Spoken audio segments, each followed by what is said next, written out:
Guys welcome back to my YouTube channel commerce stream by MD Shadan. Guys जैसा कि आप सभी लोगों को पता है, हम क्लास 11th अकाउंटेंसी का जो चैप्टर नंबर 2 है that is basic accounting terms, ठीक है, उससे रिलेटेड अब तक हमने 3 वीडियोस अपलोड किए हैं जो कि पार्ट 1, पार्ट 2 एंड पार्ट 3 इस टाइप से हमने वीडियो बना रखे हैं। आज की इस वीडियो में हम पार्ट 4 के बारे में डिस्कस करेंगे। और गाइस लास्ट 2 वीडियोस में यानी पार्ट 2 एंड पार्ट 3 में हमने क्या टॉपिक डिस्कस किए थे वो सबसे पहले हम आपको बताते हैं।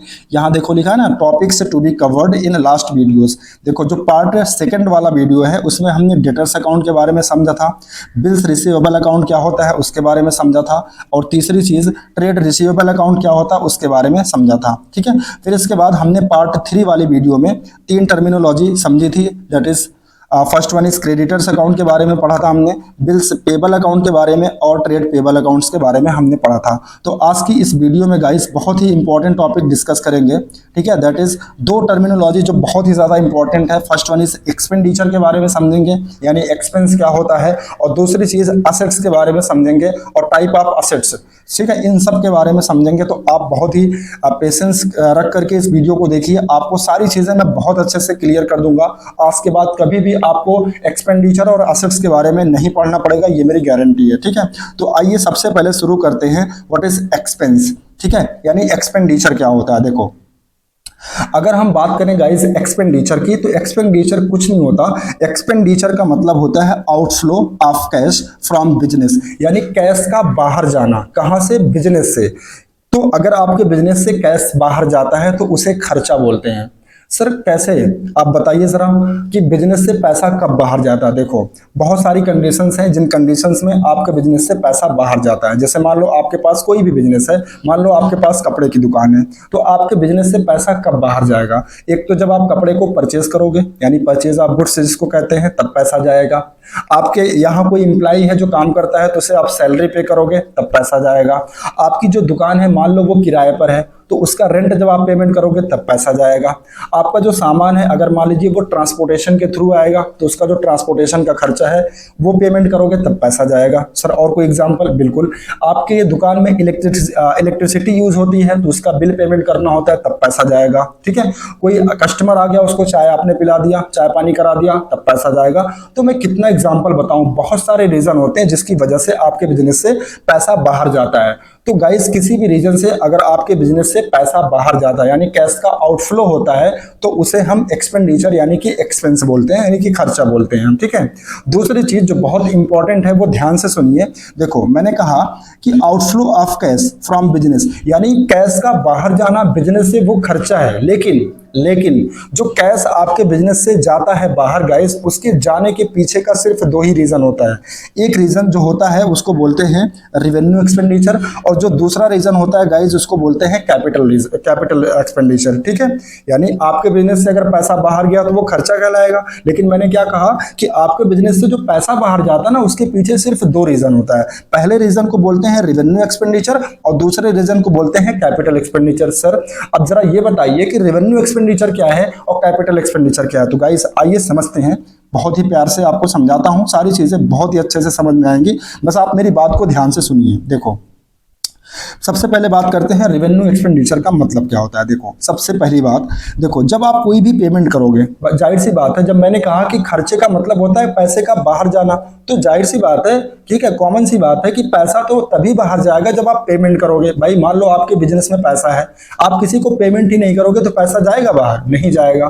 तो सबसे पहली चीज, पैसा बाहर कब जाता है, जब आप पेमेंट करते हो। तो जब कोई भी आप पेमेंट करो और उस पेमेंट के बदले में उसका जो बेनिफिट है, ध्यान से सुनना, कोई भी आप पेमेंट करते हो उसका बेनिफिट अगर आपने ऑलरेडी टेकन कर लिया है, कब, करंट ईयर्स में। करंट ईयर का मतलब जिस साल आप वो खर्चा कर रहे हो। जैसे मान लो अभी कौन सा करंट ईयर चल रहा, 2025-26, तो अगर 2025-26 में जो भी खर्चा आप करोगे, ठीक है, जो भी खर्चा आप करोगे, ठीक है, अगर उसका बेनिफिट आपने करंट ईयर में ले लिया है तो वो क्या कहलाएगा, रेवेन्यू एक्सपेंडिचर कहलाएगा। सर नहीं समझ में आया, एग्जांपल समझाइए। आइए एग्जांपल समझाते हैं। एग्जांपल नंबर 1, जैसे यहाँ पहला लिखा हुआ salary paid to an employ. मान लो आपके यहाँ कोई एम्प्लॉय है जो काम करता है, अपनी सर्विसेज रेंडर करता है, तो वो मान लीजिए आपके यहाँ 1 महीने काम किया, और 1 महीना जब उसने काम किया तो आपने क्या किया, उसको 1 महीने का वेतन दे दिया, यानी कि सैलरी दे दिया, मान लो 10,000 दे दिया। तो जो 10,000 आपने दिया, तो 10,000 जब आपने दिया यानी कि आपने पेमेंट किया, तो आपके बिजनेस से पैसा बाहर गया, तो ये खर्चा हो गया। लेकिन कौन सा खर्चा हुआ? रिवेन्यू। क्यों रिवेन्यू हुआ, इसका मतलब समझो। रिवेन्यू इसलिए हुआ क्योंकि वो जब 10,000 आपने पेमेंट किया है अपने एम्प्लॉय को, बताओ उस एम्प्लॉय का बेनिफिट यानी उसकी सर्विस लेने के बाद आपने पेमेंट किया है या पहले पेमेंट किया है? नहीं सर, हमने तो पहले उससे काम करवाया, उसकी सर्विसेज ली हैं, फिर हम उसको पेमेंट करते हैं। ठीक है, तो मैंने क्या कहा कि कोई भी पेमेंट, देखो यहाँ पे लिखा ना, कोई भी पेमेंट अगर आप करते हो जिसका बेनिफिट ऑलरेडी आप ले लेते हो करंट ईयर में, तब जाके उसको पेमेंट करते हो, तो उसको बोलते हैं रेवेन्यू एक्सपेंडिचर। तो भाई कोई भी एम्प्लॉई है, जैसे मैं मान लो एक स्कूल में पढ़ाता हूँ, तो मुझे सैलरी कब मिलती है? पढ़ाने के बाद या पढ़ाने के पहले? सर पढ़ाने के बाद मिलती होगी, बिल्कुल पढ़ाने के बाद ही मिलती है। ठीक है, यानी मैं अपनी सर्विसेज पहले दे देता हूं, यानी स्कूल वाले पहले मेरी सर्विस ले लेते हैं, देन मुझे पेमेंट करते हैं। तो स्कूल वालों के लिए सैलरी का पेमेंट करना कौन सा खर्चा कहलाएगा गाइस? रेवेन्यू एक्सपेंडिचर कहलाएगा। आई होप आपको समझ में आ रहा होगा। दूसरा एग्जांपल है रेंट पेड टू लैंडलॉर्ड। मान लो जो मेरी शॉप है वो मेरी खुद की नहीं है, मतलब जो जिस रूम में मेरी शॉप है वो मेरी खुद की नहीं है, उसको मैंने रेंट पे लिया है, तो हर महीने मुझे उसका रेंट देना होता है। तो बताओ रेंट मैं कब देता हूं? उस प्रॉपर्टी को यूज करने के बाद या पहले? सर यूज करने के बाद। भाई हर महीने पेमेंट करते हैं, पहले हम उसका यूज कर लेते हैं, फिर उसके बाद उसको पेमेंट करते हैं। ठीक है, तो यहां भी हम क्या कर रहे हैं? पहले सर्विस ले रहे हैं, पहले बेनिफिट ले रहे हैं, फिर पेमेंट कर रहे हैं। तो दुनिया का कोई भी ऐसा खर्चा जिसका बेनिफिट आप करंट ईयर में ले लेते हो, ठीक है, करंट ईयर में आप ले लेते हो, देन उसके बाद आप उसका पेमेंट करते हो, तो वो क्या कहलाएगा? रेवेन्यू एक्सपेंडिचर कहलाएगा। ठीक है, जैसे मान लो इलेक्ट्रिसिटी बिल है, आपके शॉप में इलेक्ट्रिसिटी बिल यूज हो रही है, तो जब उसका बिल का पेमेंट आप कब करते हो? इलेक्ट्रिसिटी बिल यूज करने के बाद या फिर पहले ही? सर यूज करने के बाद। तो इलेक्ट्रिसिटी बिल का जो खर्चा होता है वो भी कौन सा खर्चा होता है? रेवेन्यू एक्सपेंडिचर होता है। तो कोई भी ऐसा खर्चा या कोई भी ऐसा पेमेंट जो आप करते हो जिसका बेनिफिट ऑलरेडी आप ले लेते हो, देन आप करते हो, तो वो क्या कहलाता है? Revenue expenditure. आई होप आपको समझ में आ गया होगा। ठीक है, आइए अब बात करते हैं दूसरे टाइप के खर्चे की, दैट इज कैपिटल एक्सपेंडिचर। क्या होता है? तो बिल्कुल सिंपल है, देखो यहां भी क्या होगा? पेमेंट होगा, क्योंकि जब तक पेमेंट नहीं करोगे खर्चा होगा नहीं। तो जब आप कोई पेमेंट करते हो और उसका बेनिफिट आप ऑलरेडी टेक इन कर लेते हो करंट ईयर में भी, ठीक है, प्लस आप फ्यूचर में भी उसको जो है उसका बेनिफिट लेते रहते हो, तो यहाँ की पॉइंट क्या है? फ्यूचर।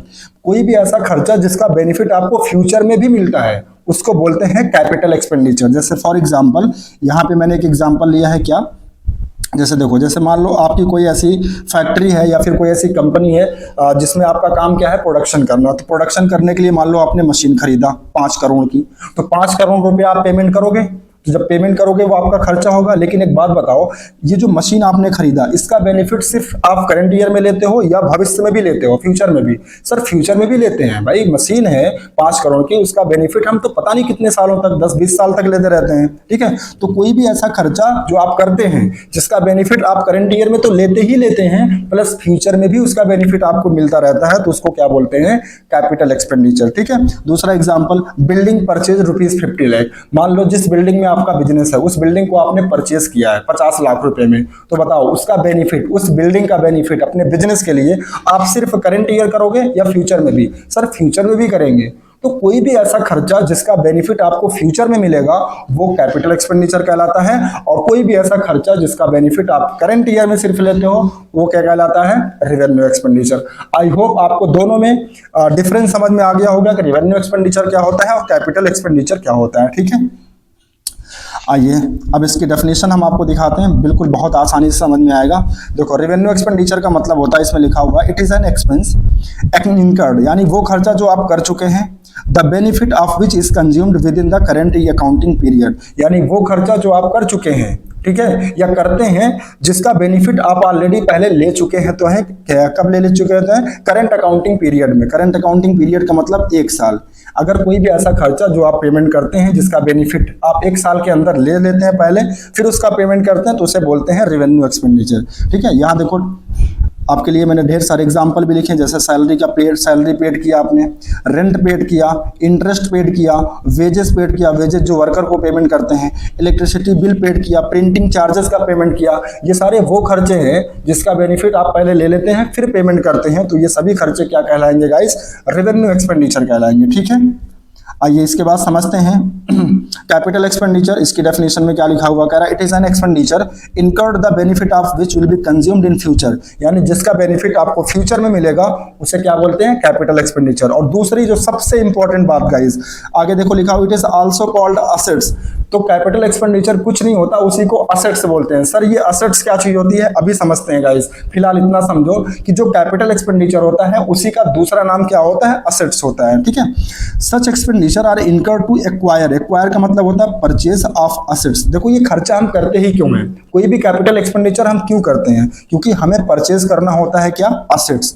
असेट्स का मतलब जैसे मशीन हो गया, बिल्डिंग हो गया, लैंड हो गया, फर्नीचर हो गया, या फिर to increase the efficiency of the assets. Sir इसका क्या मतलब होता है, देखो जैसे मान लो एक स्कूल है, उसके पास ऑलरेडी सेकंड फ्लोर है, फर्स्ट एंड सेकंड फ्लोर उसने बनवा रखे हैं जिसमें बच्चे बैठते हैं। अब मान लो बच्चे बढ़ गए तो स्कूल वालों ने क्या किया, थर्ड फ्लोर भी बनवा दिया। तो थर्ड फ्लोर बनवाने में भी तो खर्चा आएगा। मान लो थर्ड फ्लोर बनवाने में मान लो 50 लाख का खर्चा आ गया, तो उसका पेमेंट करना पड़ेगा। तो वो जो 50 लाख का खर्चा पेमेंट किया गया वो भी कैपिटल एक्सपेंडिचर है। क्यों, क्योंकि वो इफिशियंसी बढ़ा रहा किसकी, उस स्कूल की।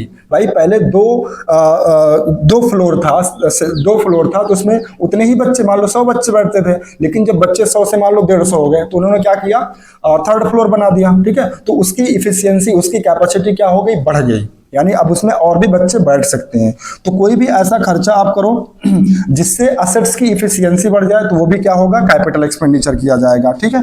कैपिटल एक्सपेंडिचर वो भी कहा जाएगा। या फिर किसी भी असेट्स को एक्वायर करने में, उसको परचेज करने में जो आप खर्चा करते हैं, जैसे मशीन को खरीद लिया, बिल्डिंग को परचेज कर लिया, तो वो भी कौन सा खर्चा कहलाता है, कैपिटल एक्सपेंडिचर कहलाता है, ठीक है। अब देखो मैंने क्या लिखा कि मैंने कहा कि कैपिटल एक्सपेंडिचर क्या है, असेट्स, इसका दूसरा नाम असेट्स होता है। तो आइए अब समझते हैं कि असेट्स का क्या मतलब होता है, ठीक है।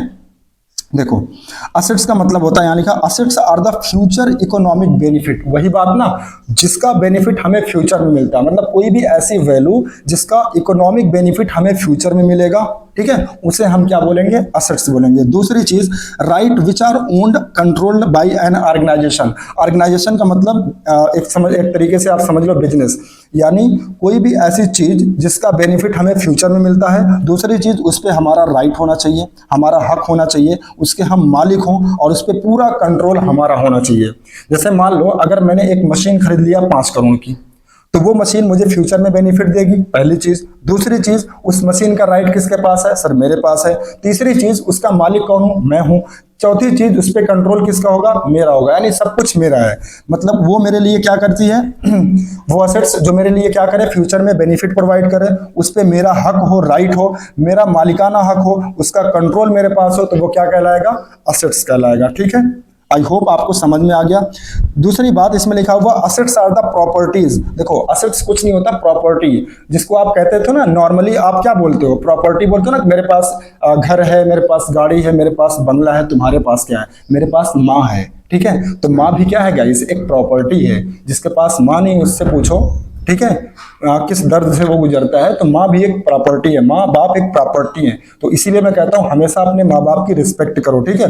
तो गाइस थोड़ा सा मैं ऐसे आपके घर से रिलेटेड समझा दिया, आपके पेरेंट्स से रिलेटेड। फिलहाल प्रॉपर्टी, आप जैसे बोलते हो ना कि मेरे पास घर है, बंगला है, गाड़ी है, खेत है, ये है, वो है, सब कुछ बोलते हो ना कि ये मेरी प्रॉपर्टी है। तो प्रॉपर्टी को ही हम क्या बोलते हैं अकाउंटिंग में, असेट्स से बोलते हैं, ठीक है। तो वही चीज यहाँ पे लिखी हुई है, assets are the properties owned by an enterprise, यानी एक बिजनेस की जो प्रॉपर्टी होती है, जिसपे उसका मालिकाना हक होता है, जिस पर उसका कंट्रोल होता है, वो क्या होती है, उसकी असेट्स कहलाती है, ठीक है। देखो इसके एग्जांपल की अगर हम बात करें तो इसमें लिखा हुआ है building, furniture, land, cash, bank balance, debtors, ये सब क्या है, असेट्स के एग्जांपल हैं, ठीक है। फिर नीचे लिखा हुआ assets can be divided into 3 parts. अब देखो असेट्स को हम क्या कर सकते हैं, 3 पार्ट में डिवाइड कर सकते हैं। यानी अगर हम टाइप ऑफ असेट्स की बात करें तो 3 प्रकार की असेट्स होती हैं। आइए समझते हैं वन बाय वन। पहला जो पार्ट होता है उसको बोलते हैं नॉन करेंट असेट्स। क्या बोलते हैं गाइस, नॉन करेंट असेट्स। अब सर ये नॉन करेंट असेट्स क्या होता है, तो देखो समझो, कह रहा those assets which are held by the business from a long term point of view, यानी कोई भी ऐसा असेट जो बिजनेस के पास है जिसका पर्पस लॉन्ग टर्म के लिए है, लॉन्ग टर्म यूज के लिए है। जैसे मान लो अगर हम कोई मशीन खरीदते हैं तो हमारा पर्पस क्या होता है, उसको यूज करना हमारा पर्पस क्या है? क्या 1 साल के अंदर या 2 दिन के अंदर उसको बेच देंगे? नहीं, हम उसका इस्तेमाल लंबे समय तक 10 साल, 5 साल, 15 साल, 20 साल तक करते हैं। तो कोई भी ऐसी एसेट जो हमारे पास है जिसका इस्तेमाल हम लंबे समय तक करेंगे तो वो मेरे लिए क्या कहलाएगा? Non current assets. आगे लिखा हुआ and not meant for sale, और उसको बेचना मेरा पर्पस नहीं होता। देखो कुछ चीजें होती हैं जो मैंने खरीदा फिर मैंने बेच दिया तो मेरा असेट्स नहीं कहलाएगा, ठीक है। अगर मेरे पास कोई असेट्स है जिसका इस्तेमाल मैं लंबे समय तक करूंगा, दूसरी चीज उसको मेरा बेचना यानी रीसेल करना मेरा पर्पज नहीं होगा, तो वो मेरे लिए क्या कहलाएगा? Non current assets. और आगे लिखा held for a period of more than 12 month, यानी कम से कम वो असेट्स मेरे पास 12 महीने होना चाहिए। तो अगर 12 महीने तक कोई असेट्स मैं रखता हूं, ठीक है, और उसका इस्तेमाल करता हूं, ठीक है, उसको मैं रीसेल नहीं करता हूं, तो वो मेरे लिए क्या कहलाएगा? नॉन करेंट असेट्स कहलाएगा, ठीक है। फिर से समझा रहा हूं, नॉन करेंट असेट्स का मतलब होता है एक ऐसी असेट्स जिसका इस्तेमाल हम लंबे समय तक करते हैं, उसको रीसेल करना हमारा पर्पज नहीं होता, और नॉर्मली उस असेट्स को हम कम से कम 1 साल तक इस्तेमाल तो करते ही करते हैं, ठीक है। हाँ, अगर बेचना भी है तो 1 साल के बाद बेचेंगे, ठीक है। तो अगर 1 साल तक या 1 साल से ज्यादा के लिए कोई भी असेट्स हम इस्तेमाल करते हैं अपने बिजनेस के लिए, ठीक है, तो वो मेरे लिए क्या कहलाएगा? नॉन करेंट असेट्स कहलाएगा। आइए इसका एग्जांपल दिखाते हैं। जैसे मशीन हो गया, बिल्डिंग हो गया, फर्नीचर हो गया, ठीक है, या फिर गुडविल हो गया, कॉपीराइट हो गया, पेटेंट्स हो गया। अब देखो इसको मैंने 2 पार्ट में डिवाइड किया। अगर हम बात करें मशीन की, अगर हम बात करें बिल्डिंग की, अगर हम बात करें फर्नीचर की, तो इसको बोलते हैं टेंजिबल फिक्स असेट्स। सर अब ये क्या है? अभी समझा रहा हूं। और अगर हम बात करें गुडविल की, कॉपीराइट की या फिर पेटेंट्स की, तो सर ये होता है इनटेंजिबल फिक्स असेट्स। तो एक तरीके से मैं ये कह सकता हूं कि जो हमारा नॉन करेंट असेट्स होता है उसको हम फर्दर 2 पार्ट में डिवाइड कर सकते हैं। कौन कौन? एक तो टेंजिबल फिक्स असेट्स और दूसरा इनटेंजिबल फिक्स असेट्स, ठीक है। आइए समझते हैं आप कि ये टेंजिबल फिक्स असेट्स और इनटेंजिबल फिक्स असेट्स क्या होता है, ठीक है। तो उससे पहले आप ये समझो कि फिक्स असेट्स क्या होता है, क्योंकि नाम में आ रहा है ना tangible fixed assets, intangible fix assets. तो फिक्स असेट्स क्या होता है? तो गाइस फिक्स असेट्स कुछ नहीं होता, ये नॉन करेंट असेट्स का ही एक पार्ट होता है। देखो यहाँ लिखा ना, it is part of non current asset. तो फिक्स असेट्स क्या है? नॉन करेंट असेट्स का ही एक पार्ट है। और फिर नीचे लिखा हुआ fix assets can be classified into 2 part, यानी जो फिक्स असेट्स होता है उसको हम फर्दर 2 पार्ट में क्लासिफाई करते हैं। First one is tangible fixed assets, ठीक है guys, tangible fixed assets. Tangible fixed assets का मतलब क्या होता है? देखो यहाँ लिखा, दोज फिक्स असेट्स, यानी वो fix assets which can be seen, जिसे हम देख सकते हैं, आर टच्ड, और जिसे हम टच भी कर सकते हैं, and that is they are having physical existence, और जिसका फिजिकल एग्जिस्टेंस भी होता है। जैसे अगर मैं मशीन की बात करूं, अगर मैं बिल्डिंग की बात करूं, अगर मैं फर्नीचर की बात करूं, तो ये वो सारी असेट्स हैं, वो सारी फिक्स असेट्स हैं जिसको देखा भी जा सकता है, छुआ भी जा सकता है, और उनका फिजिकल एग्जिस्टेंस होता है। फिजिकल एग्जिस्टेंस का मतलब उनका रूप आकार होता है। भाई बिल्डिंग एक फिजिकल एग्जिस्टेंस होता है, मशीन का अपना एक फिजिकल एग्जिस्टेंस होता है, ठीक है, फर्नीचर का अपना एक फिजिकल एग्जिस्टेंस होता है, तो हम उसको टच भी कर सकते हैं, छू भी सकते हैं। तो कोई भी ऐसे फिक्स असेट्स जिसको देखा और छुआ जा सकता है और जिसका अपना कोई फिजिकल एग्जिस्टेंस होता है, उसे क्या बोलते हैं? Tangible fixed assets. जैसे देखो एग्जांपल वही ऊपर वाले मैंने लिए हैं, मशीन हो गया, बिल्डिंग हो गया, फर्नीचर हो गया। तो इनको हम देख भी सकते हैं, छू भी सकते हैं, और इनका फिजिकल एग्जिस्टेंस भी होता है, ठीक है। आई होप आपको समझ में आ गया होगा। इसके बाद हम समझते हैं guys second, that is intangible fix assets. तो देखो इसमें कह रहा है those fix assets which can not be seen और टच्ड, यानी वो फिक्स असेट जिसे हम ना तो देख सकते हैं ना तो छू सकते हैं, that is they have not physical existence, और उसका कोई फिजिकल एग्जिस्टेंस भी नहीं होता। सर ऐसी कौन सी चीजें हैं? तो देखो एग्जांपल में गुडविल। गुडविल का क्या मतलब होता है गाइस? आपको क्लास 12th में मैं पढ़ाऊंगा, गुडविल का पूरा चैप्टर है, वहां अच्छे से पढ़ाऊंगा कि गुडविल का मतलब क्या होता है, गुडविल कितने टाइप की होती है, गुडविल का वैल्यूएशन कैसे होता है, सारी चीजें हम डिटेल में पढ़ेंगे। फिलहाल इतना समझ लो, गुडविल का मतलब होता है रेपुटेशन, ठीक है। जैसे देखो अगर किसी भी बिजनेस की रेपुटेशन अच्छी हो, मतलब जो बिजनेसमैन है उसका व्यवहार अच्छा हो, ठीक है, उसके बिजनेस में जो गुड्स एंड सर्विसेज डिलीवर की जा रहे हैं उसकी जो क्वालिटी है वो अच्छी हो, तो ऐसे में क्या होता है, उसके यहाँ कस्टमर ज्यादा जाते हैं, और जब कस्टमर ज्यादा जाएंगे तो सेल भी ज्यादा होगी, और जब सेल ज्यादा होगी तो प्रॉफिट भी ज्यादा होगा, ठीक है। देखो हर एक जगह, जैसे आप जहां से भी बिलोंग करते हैं, हर जगह आपकी जो मार्केट होती है वहां कोई दुकान ऐसी होती है जो बहुत प्रसिद्ध होती है, मतलब वो जानी जाती है। क्यों जानी जाती? क्योंकि उसके जो प्रोडक्ट होते हैं वो बहुत अच्छे होते हैं, उस दुकानदार का व्यवहार बहुत अच्छा होता है, बहुत अच्छे से बात करता है, कस्टमर का सम्मान करता है, ग्राहक को भगवान के बराबर समझता है, ठीक है। तो ये उसकी क्या है? गुडविल है। ठीक है। और गुडविल यानी किसी का व्यवहार जो होता है, व्यवहार की वजह से गुडविल बनती है। तो क्या किसी के व्यवहार को देख सकते हो आप? नहीं, लेकिन हाँ, जो उसने अपनी मेहनत से, अपने व्यवहार से जो गुडविल बनाया है, जो प्रसिद्धि उसने कमाई है, उसकी वजह से उसके यहाँ कस्टमर ज्यादा जा रहे हैं, प्रॉफिट ज्यादा कमा रहा है, ठीक है। तो प्रॉफिट ज्यादा कमाएगा तो पैसा भी तो ज्यादा उसके पास आएगा, तो वो उसका असेट्स होता है, ठीक है। और वो असेट्स किसकी वजह से है? उसकी एफर्ट्स की वजह से, उसकी मेहनत की वजह से, उसकी ईमानदारी की वजह से, ठीक है। जिसको हम देख नहीं सकते, जिसको हम छू नहीं सकते, बस महसूस करते हैं, तो उसे बोलते हैं गुडविल। फिलहाल अभी रट लो, गुडविल क्या होता है? Intangible assets. बाकी क्लास 12th में मैं आपको बहुत डिटेल से समझाऊंगा, ठीक है। Copyrights, patents. कॉपीराइट्स क्या होता है? जो किसी भी बुक को क्या करते हैं? अपने दिमाग से लिखते हैं। जैसे आप क्लास 11th में है तो आप किसकी बुक पढ़ते हैं? डीके गोयल की। अब डीके गोयल अपने दिमाग से उस बुक को लिखा है, उन्होंने लिखा है। शायद वो आज जिंदा भी नहीं है, लेकिन उनकी बुक आज भी हम लोग पढ़ा और पढ़ा रहे हैं, ठीक है। तो जितनी भी बुक छापी जाती है उसको छापता कौन है? आर्या पब्लिकेशन। तो आर्या पब्लिकेशन ने कॉपीराइट ले लिया कि इस बुक को हम ही छापेंगे, हम ही बेचेंगे, और पर बुक वो क्या करता है? एक रॉयल्टी देता है, मतलब एक अमाउंट उनके परिवार वालों को दिया जाता है। किसको? डीके गोयल के परिवार वालों को। तो वो क्यों दिया जा रहा है? क्योंकि उन्होंने वो बुक लिखी थी, ठीक है। तो वो उनके लिए असेट है। वो आज नहीं है दुनिया में, लेकिन फिर भी उनके घर पे या उनकी फैमिली में पैसा आज भी जा रहा। क्यों? क्योंकि उन्होंने उस बुक को लिखा था, तो उसका कॉपीराइट होता है, ठीक है। अगर आप भी इन फ्यूचर आप मान लो पीएचडी वगैरह करके आप भी क्या करोगे? कोई बुक लिखोगे तो उसका भी पैसा आपको मिलता रहेगा, आप रहें या न रहें। तो कॉपीराइट ये होता है। पेटेंट का मतलब होता है कोई नई चीज का आपने आविष्कार किया और उसको बनाने और बेचने का आपने पेटेंट करा लिया कि अब हम इसको 5 साल 10 साल सिर्फ हम ही बनाएंगे, हम ही बेचेंगे। आपने जैसे मान लो पानी से चलने वाली कोई गाड़ी बना दी और आपने उसका पेटेंट करा लिया कि इसको हम ही बनाएंगे, हम ही बेचेंगे, तो उसको बोलते हैं पेटेंट, ठीक है। तो ये भी किसका एग्जाम्पल होता है? इनटेंजिबल असेट्स का एग्जाम्पल होता है। तो आई होप आप समझ गए होंगे। तो टेंजिबल फिक्स असेट्स का मतलब वो असेट्स जिसको आप देख सकते हो, जिसको छू सकते हो, ठीक है, और जिसका फिजिकल एग्जिस्टेंस होता है, जैसे मशीन, बिल्डिंग, फर्नीचर, ये सब क्या है? Tangible fixed assets. और इनटेंजिबल फिक्स असेट्स का मतलब होता है वो असेट्स जिसको आप ना तो देख सकते हो, ना छू सकते हो, सिर्फ महसूस करते हो, जिसका कोई भी फिजिकल एग्जिस्टेंस नहीं होता, वो इनटेंजिबल फिक्स असेट्स कहलाता है, ठीक है। आई होप यहां तक आपको सारी बातें क्लियर हैं। आइए आज का जो लास्ट टॉपिक है, लास्ट नहीं शायद इसके बाद लास्ट है, ठीक है। सेकंड चीज हम आज समझते हैं, दूसरा जो टाइप होता है असेट्स का, दैट इज करंट असेट्स। अब ये करंट असेट्स क्या होता है समझो। देखो यहाँ पे लिखा हुआ कह रहा those assets which are held by the firm with the purpose of converting into cash or for using them with a short period within 1 year. यानी वो असेट्स जिनका कैश में कन्वर्जन हम 1 साल के अंदर जनरली कर लेते हैं, ठीक है, उसको बोलते हैं करंट असेट्स। जैसे अगर मैं एग्जांपल आपको बताऊं, कल मैं लास्ट वीडियो में आपको मैंने पढ़ाया था डेटर्स के बारे में। तो डेटर क्या होते हैं, किसी को याद है? डेटर का मतलब होता है जिनको मैंने उधार सामान बेचा है। जैसे मान लो मैंने आपको 10,000 का सामान उधार बेचा और आपने कहा कि 3 महीने बाद मैं इसका पेमेंट कर दूंगा, ठीक है। तो जब आप 3 महीने बाद आप पेमेंट कर दोगे, अभी तो आप मेरे डेटर हो, लेकिन 3 महीने बाद आप जब हमको पेमेंट कर दोगे तो जो डेटर आप मेरे थे अब वो किस में कन्वर्ट हो जाएगा? कैश में। तो कोई भी ऐसी एसेट्स जिसका कन्वर्जन कैश में हम 1 साल के अंदर करा लेते हैं उसको बोलते हैं क्या?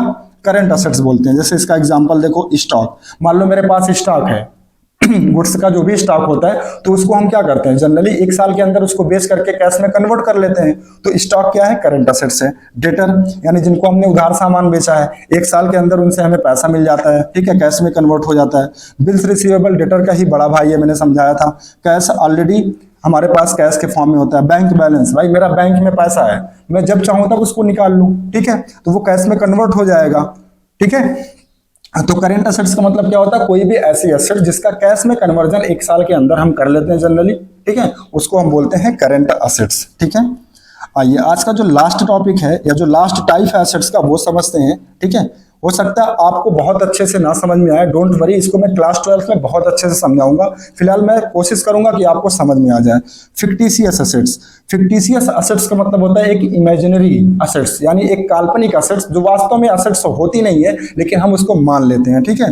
देखो यहाँ पे लिखा हुआ those assets which are neither tangible assets nor intangible, यानी वो असेट्स जो ना तो टेंजिबल होती है ना तो इनटेंजिबल होती है। They are losses not written off in the year, बल्कि वो एक तरीके से हमारा लॉस होता है जिसको हम करंट ईयर में अभी राइट ऑफ नहीं किए हैं। विच दे आर इनकर्ड, जो हम खर्च तो कर चुके हैं but in more than one accounting period, जिसका बेनिफिट हमें एक साल से ज्यादा के लिए मिलेगा। यानी वो खर्चा, जैसे देखो इसमें लिखा हुआ है in the case of firm, अगर फर्म के केस की बात करें तो an example of deferred revenue expenditure. तो बस इतना याद रख लेना, फिक्टिशियस असेट्स का जो एग्जांपल होता है वो गाइस क्या होता है, डिफर्ड रेवेन्यू एक्सपेंडिचर। अब डिफर्ड रेवेन्यू एक्सपेंडिचर क्या मतलब क्या होता है, बेसिकली इसका एग्जांपल होता है एडवर्टीजमेंट एक्सपेंस। आपने देखा होगा जो बड़ी बड़ी कंपनियां होती हैं वो क्या करती हैं, एडवर्टाइज कराती हैं, ठीक है। जो बड़ी बड़ी सेलिब्रिटीज होती हैं या जो क्रिकेटर्स होते हैं उनके थ्रू वो क्या करते हैं, एडवर्टीजमेंट कराते हैं, जिसपे बहुत बड़ा अमाउंट खर्च किया जाता है, ठीक है। आपने देखा होगा विराट कोहली हो गए, सलमान खान हो गए, शाहरुख खान हो गए, ऋतिक रोशन हो गए, ठीक है। ये सारे लोग क्या करते हैं, एड्स का मतलब जो प्रोडक्ट होते हैं उनका एड दिखाते हैं ना टीवी पे, उसका प्रचार करते हैं, तो उसके लिए वो लोग करोड़ों रुपया लेते हैं। तो सोचो जो करोड़ों रुपया हम ले रहे हैं, दे रहे हैं, अगर उस करोड़ रुपए को एक साल के अंदर अगर हम चाहें उसको अपने बिजनेस के जो पीएल अकाउंट होता है, अब देखो ये बात आपको समझ में ही नहीं आएगी अभी कि पीएल अकाउंट क्या होता है, तो छोड़ो आपको समझ में नहीं आएगा, बस इतना समझ लो गाइस, फिक्टिशियस एसेट्स का मतलब एक काल्पनिक एसेट्स होती है, ठीक है, जो ना तो टेंजिबल होती है ना तो इंटेंजिबल होती है। बस इसमें इतना समझ लो, जो फिक्टिशियस एसेट्स होती है वो डिफर्ड रेवेन्यू एक्सपेंडिचर इसका एग्जांपल होता है, जिसमें एडवर्टीजमेंट एक्सपेंस आता है, या फिर इसका जो अगर कंपनी के पॉइंट ऑफ व्यू से बात करें तो डिस्काउंट या फिर loss on issue of debenture इसका एग्जांपल होता है इन केस ऑफ कंपनीज, ठीक है। बस मैं क्या कर सकता हूं गाइस, मेरी मजबूरी है, मैं अभी आपको समझा नहीं सकता क्योंकि अभी आप बहुत छोटे हैं। आपको जब क्लास 11 पूरा मैं पढ़ा दूंगा या फिर जब मैं आपको प्रॉफिट एंड लॉस अकाउंट पढ़ा दूंगा तभी मैं इस टॉपिक को आपको अच्छे से समझा सकता हूं, तो आप मेरी मजबूरी को समझो गाइस, ठीक है। बाकी क्लास 12 में मैं इसका पूरा पोस्टमार्टम कर दूंगा, ये मैं आपसे प्रॉमिस करता हूं, ठीक है। तो गाइस आज के लिए बस इतना ही। आई होप आपने आज की जो टर्मिनोलॉजी, जो बेसिक अकाउंटिंग टर्म्स जैसे कि एक्सपेंडिचर क्या होता है, उसके जो दो टाइप है, रेवेन्यू एक्सपेंडिचर, कैपिटल एक्सपेंडिचर, वो आपको समझ में आया होगा। असेट्स क्या चीज होती है, असेट्स के जो टाइप होते हैं that is non current assets क्या होता है, और नॉन करेंट में भी हमने समझा फिक्स असेट्स क्या होता है, ठीक है। फिक्स असेट्स के दो टाइप फर्दर होते हैं, टेंजिबल, इनटेंजिबल, वो आपको समझ में आया होगा। करेंट असेट्स के बारे में आपको समझ में आया होगा और थोड़ा बहुत आपको फिक्टिशियस असेट्स के बारे में समझ में आया होगा। गाइस आज की वीडियो में मैं बस इतना ही आपको पढ़ाऊंगा क्योंकि वीडियो बहुत ज्यादा लंबा हो जाएगा। मिलते हैं आपसे नेक्स्ट वीडियो में। अगर वीडियो अच्छा लगा हो तो गाइस प्लीज वीडियो को लाइक करना और शेयर करना नहीं भूलिएगा, ठीक है। तो आज के लिए बस इतना ही guys, thank you so much.